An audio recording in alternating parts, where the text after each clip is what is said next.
retomada. Uma alegria tremenda mesmo. Lucas 15, o verso de número 13, apenas o verso de número 13.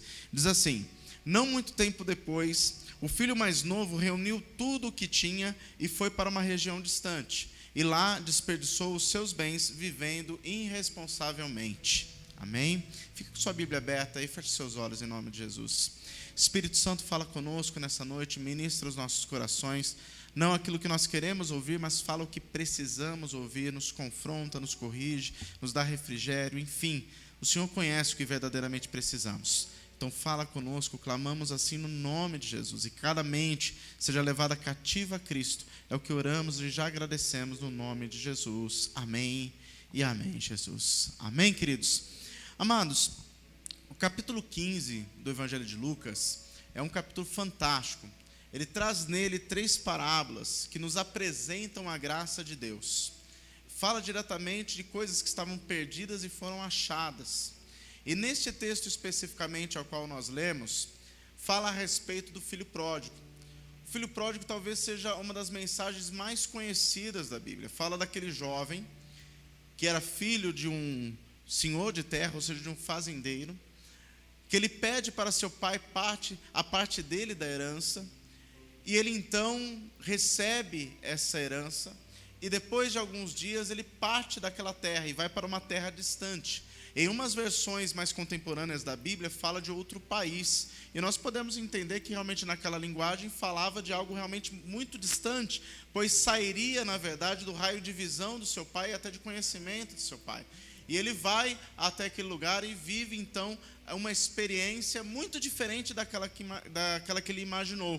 E Jesus ele fala dessa parábola com muita propriedade. Nós podemos trazer um pouquinho dessa parábola para a nossa vida, porque não tem nada na verdade que a Bíblia descreva que não tenha um propósito. Deixa eu me corrigir aqui no microfone aqui. Falaram que eu tenho que trazer o microfone mais perto. Estou tentando me corrigir.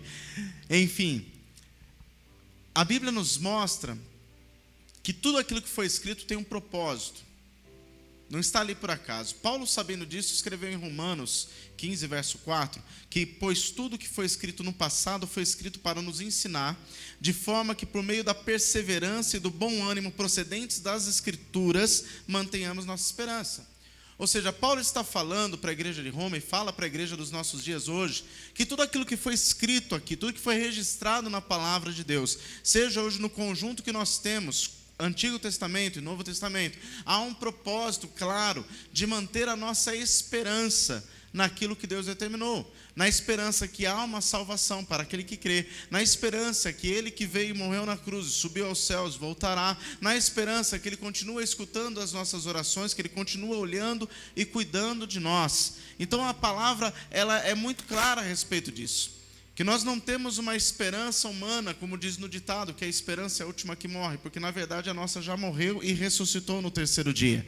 Então ela está viva, que é Jesus, e a nossa esperança é que Jesus continua estando ao nosso lado, não nos deixando sozinhos em nenhum momento. Quando os discípulos estavam preocupados em ficarem sozinhos, Jesus disse para eles em Mateus 28, verso 20, eis que estarei convosco todos os dias até a consumação dos séculos. Fala de um cuidado de Deus. Se nós lemos em João 14, quando Jesus está falando com seus discípulos, lá no versículo 27, se não me engano, alguém pode conferir para mim em seu 27 mesmo, mas fala assim, não vos deixarei órfãos. Ou seja, deixando claro, vocês não ficarão abandonados, vocês não ficarão sozinhos. E Ele nos dá o Espírito Santo que nos auxilia nos dias de hoje, nos consola, nos alerta de repente de direções que nós podemos tomar errada, e o Espírito Santo vem cuidando de nós. E trazendo, querido, tudo isso para aquilo que nós vamos falar aqui nessa noite, a respeito da parábola do filho pródigo.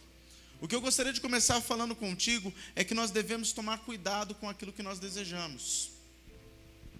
Aquele jovem, a Bíblia não fala, querido, o que ele argumentou com o pai para ter a herança. Nós podemos aqui falar em várias direções. Talvez ele tenha falado para o pai, olha pai, eu quero a parte da minha herança para fazer investimentos, para que eu então possa desfrutar dos rendimentos desse investimento. Talvez ele estivesse pensando, olha pai, eu quero a minha parte na herança porque eu quero comprar as minhas terras. Talvez ele tenha argumentado com o pai que ele já tinha maturidade para lidar com o dinheiro que ele receberia. Então, ele recebendo esse dinheiro, talvez ele visse que a administração do pai aos seus olhos não era tão boa. Ele queria provar que ele poderia administrar de uma maneira melhor e até conseguir lucros. Enfim, a Bíblia não fala, querido, dos argumentos que ele usou. A Bíblia não mostra de maneira clara quais foram esses argumentos, mas uma coisa é clara: os argumentos que ele usou, seja ele qual for, se mostraram na verdade reais, porque as motivações pela qual ele estava pedindo aquela herança antecipadamente, porque a herança é algo que você recebe depois que o testador falece. Então, ou seja, mostrou-se a motivação, que ele queria sair para longe dos olhos do pai. Porque talvez, debaixo dos olhos do pai, ele se sentia preso. Porque deveria haver regras. Toda boa casa tem regras. Toda boa casa tem divisão de trabalho. Toda casa estruturada tem aquilo que pode e aquilo que não pode fazer. Porque as regras, na verdade, elas não são algo que, na verdade, nos trazem um peso no sentido de ser jugo sobre a nossa vida. Pelo contrário, elas nos protegem, nos dão limites. Porque toda vez que nós ultrapassamos limites, nós vivemos a penalidade de ter ultrapassado aquele limite. Você tem um carro, você anda numa estrada que o limite é 80 por hora, você é flagrado a 100. Ah, mas foi só 20 km, mas você leva a multa. E se você insistir no erro, vai chegar um ponto que você vai perder a sua habilitação. Porque quando você insiste no erro, a situação vai cada vez ficando mais grave, vai cada vez aumentando a consequência. Então talvez ele tenha pensado: olha, se eu continuar debaixo aqui da visão do meu pai, debaixo aqui da ordem do meu pai, da autoridade dele, eu não vou conseguir desenvolver, eu me sinto preso, eu me sinto sem liberdade. Então, se eu for para um lugar onde ele não vai me ver, ele não vai falar mais nada, eu vou poder fazer o que eu quiser da vida, eu vou ter a liberdade que eu tanto espero. E assim, querido, talvez tenha sido a grande motivação dele, sair do raio de visão de seu pai. Querido, e o texto é interessante porque fala assim: não muito tempo depois. O texto que nós lemos, não muito tempo depois. Ou seja, ele recebeu herança e ficou lá um tempo. Ficou ali, talvez preparando a viagem. Talvez analisando para que terra eu vou, talvez armando o plano de como seria, talvez construindo na sua cabeça: olha, agora a primeira etapa eu já consegui, eu tenho recursos, eu tenho condições. E dali então ele parte da parte do plano para a ação. E é interessante porque é nessa hora que muitas vezes muitas pessoas caem no erro. Porque às vezes ela fica pensando e maquinando, chega uma hora, toma coragem e faz. Só que dependendo daquilo que se faz, dificilmente conserta. E aquele jovem toma uma decisão, então, juntar tudo o que ele tinha, e o texto fala isso: o filho mais novo reuniu tudo o que tinha e partiu para uma terra distante, algumas versões para outro país. O que me chama a atenção, querido, é que, no meu ver, ele pensou que tinha juntado tudo que tinha. Ele, na verdade, não juntou. Por quê? Tinha coisas que ele estava deixando para trás na casa do pai. Todos os benefícios de estar na casa do pai, ele não estava levando na mala. Tudo aquilo que o pai proporcionava para ele como filho, ele não estava levando na mala. Tudo aquilo que o pai proporcionava para ele de cuidado, de afeição, não tinha como ele colocar dentro de uma mala e levar. Só que o desejo dele, aquilo que ele desejava viver, a experiência que ele desejava ter, era tão mais forte no seu coração, que os seus olhos se fecharam para tudo aquilo que ele já tinha na casa do pai, para tudo aquilo que ele já desfrutava.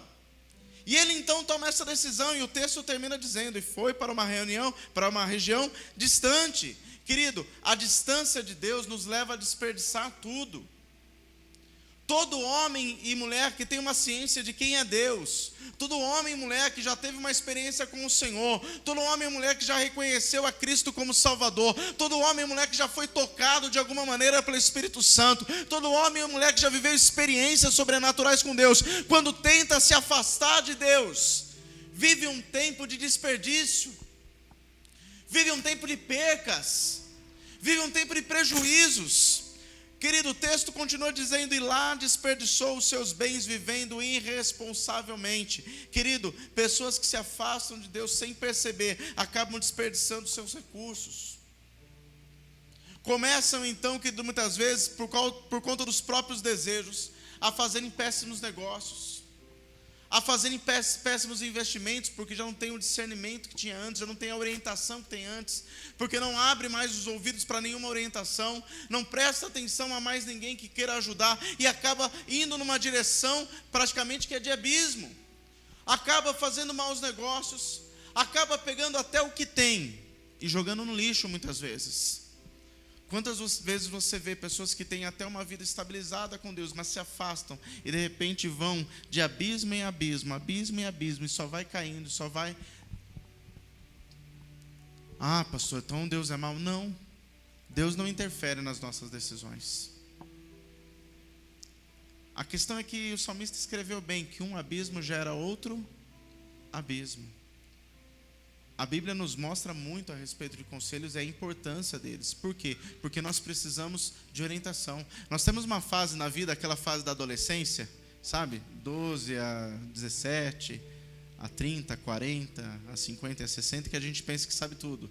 Se você está nessa faixa etária, né, dos 11 aos 99, tem hora que a gente pensa que sabe tudo e a gente não sabe. A gente está precisando toda hora de conselho, orientação. É uma característica que nós temos que ter, é ser ensináveis. Pelo menos parar para ouvir, analisar, mastigar o que está sendo dito, colocar aquilo num peso sobre a nossa vida para saber se aquela direção que eu estou querendo tomar realmente é a melhor, porque às vezes aos meus olhos parece ser a melhor, mas se de repente uma pessoa, 2, 3, 4 começa a falar que não, opa, deixa eu rever meus conceitos, deixa eu rever minhas decisões, porque se todo mundo está falando que não é esta a melhor decisão, talvez eu esteja errado.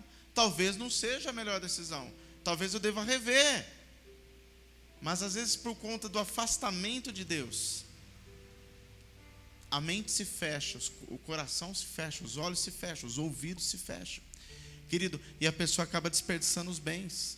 As pessoas, quando se afastam de Deus, acabam desperdiçando as suas emoções, por algum momento até sente uma sensação de liberdade, uma satisfação, mas a questão é, querido, que você que já experimentou aquilo que Deus tem para você, toda a alegria do mundo é passageira. Toda a alegria do mundo, ela tem prazo de validade, ela começa e termina, porque ela está ligada à situação. Você vai comprar uma roupa nova, você sente alegria, comprei a roupa nova. Daqui a pouco a roupa vai para a máquina de lavar, já não é mais nova, passou a alegria. Você compra um carro novo, daqui a pouco esse carro novo já não é mais aquela paixão, aquela coisa, porque passou. Você está entendendo? Tem tempo determinado. Mas a alegria que nós experimentamos em Cristo, querido, é algo que nós temos eternamente. É interessante porque as emoções são desperdiçadas por quê? Porque há pessoas que nesse período, querido, acabam vivendo maus conselhos. Buscam conselhos em pessoas que estão vivendo a mesma situação que ele está vivendo. Ou seja, não tem lastro para poder aconselhar, porque na verdade está vivendo uma situação semelhante, está precisando de conselho também, mas a pessoa, porque de repente aquela outra pessoa concorda, aí vai atrás daquela pessoa para ouvir, porque, olha, o conselho está batendo com aquilo que eu quero fazer, então como que está batendo com aquilo que eu quero fazer, eu vou ouvir aqui. E é interessante, querido, Jesus disse lá em Mateus 15, verso 14, quando um cego guia outro, os dois acabam caindo no buraco. Jesus falava dos fariseus ali que tentavam ensinar algo que eles mesmos não faziam.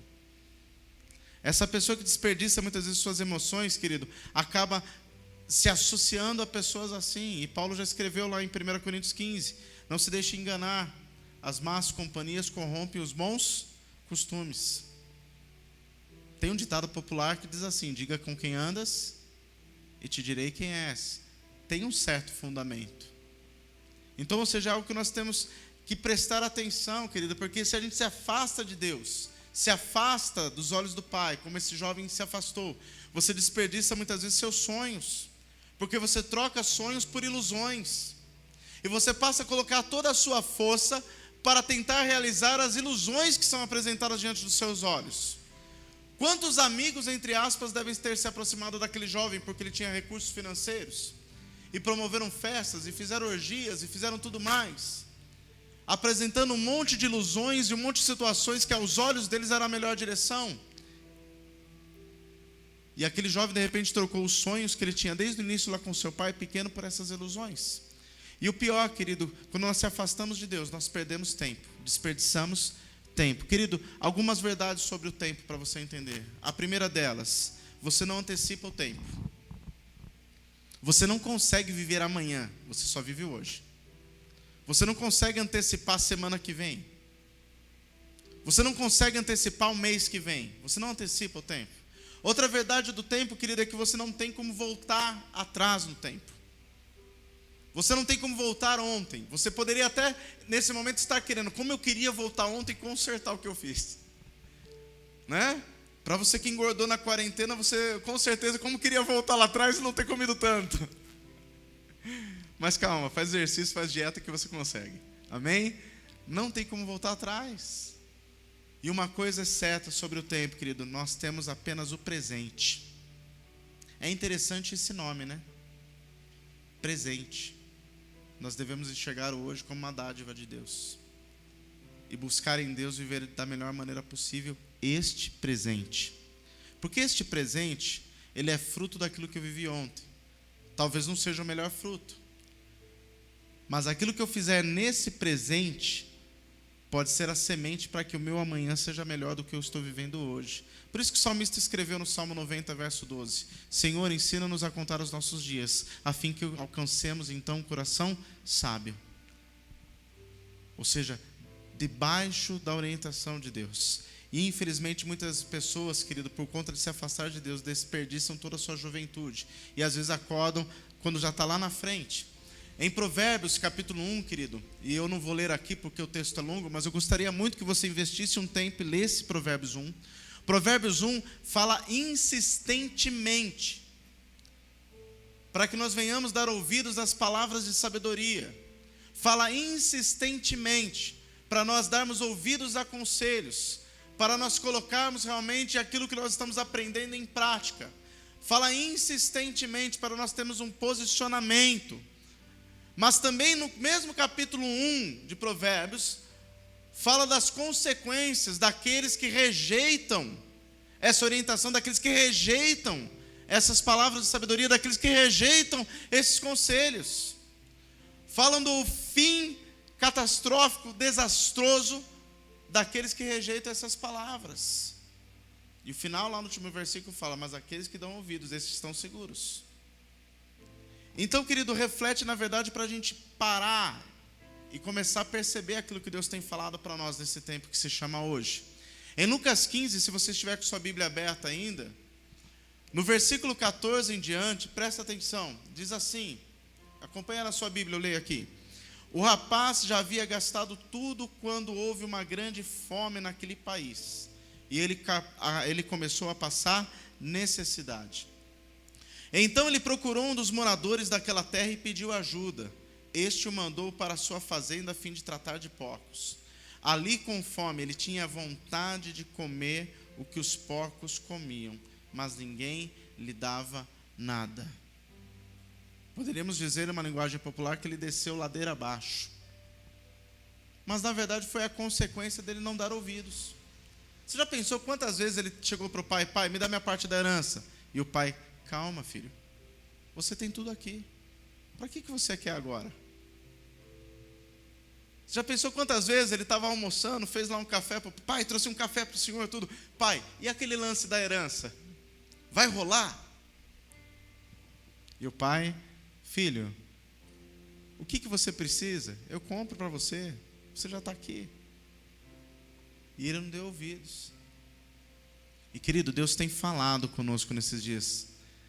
Está na hora da gente parar e começar a dar ouvidos, para não viver a consequência das nossas decisões. Se o texto acabasse aqui, seria uma das histórias mais tristes da Bíblia.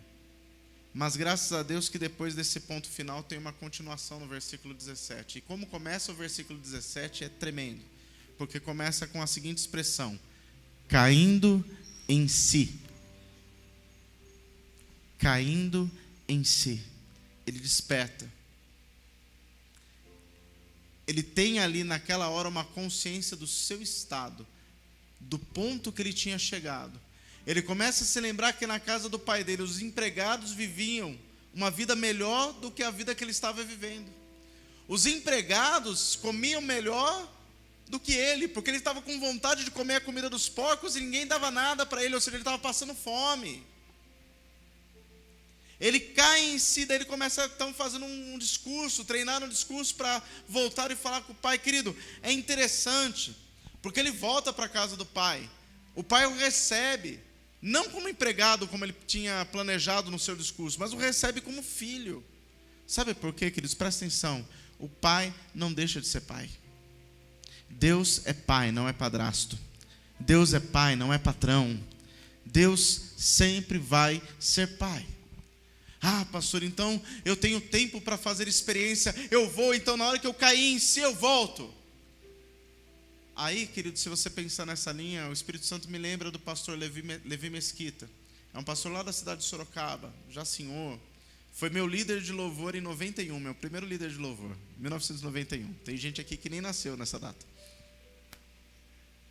E eu lembro uma vez que estava com ele em Iperó, e ele estava falando acerca que ele foi cristão desde que nasceu em berço evangélico. Aí quando ele estava lá com seus 14, 15 anos, ele falou assim: eu vou me desviar. Eu vou experimentar tudo que o mundo tem. Afinal, eu nasci, nem sei o que é ser lá fora. Aí na hora que ele pensou em sair de casa para aprontar, diz que dentro do coração dele assim uma voz disse assim: e se não der tempo? Se não der tempo do quê? E se não der tempo de voltar? Então, queridos, presta atenção. Você não precisa chegar ao ponto de desperdiçar nada na sua vida. Você não precisa viver a experiência de desperdiçar o seu tempo, os seus anos, os seus bens, os seus sentimentos, as suas emoções. Você não precisa viver a experiência de chegar ao fundo do poço, de querer comer a comida dos porcos. Você não precisa viver isso. Você pode cair em si e voltar para o Pai hoje. Voltar para o Pai hoje. Lá em Mateus, capítulo 11, se você quiser abrir comigo, eu vou encerrar aqui. Evangelho de Mateus,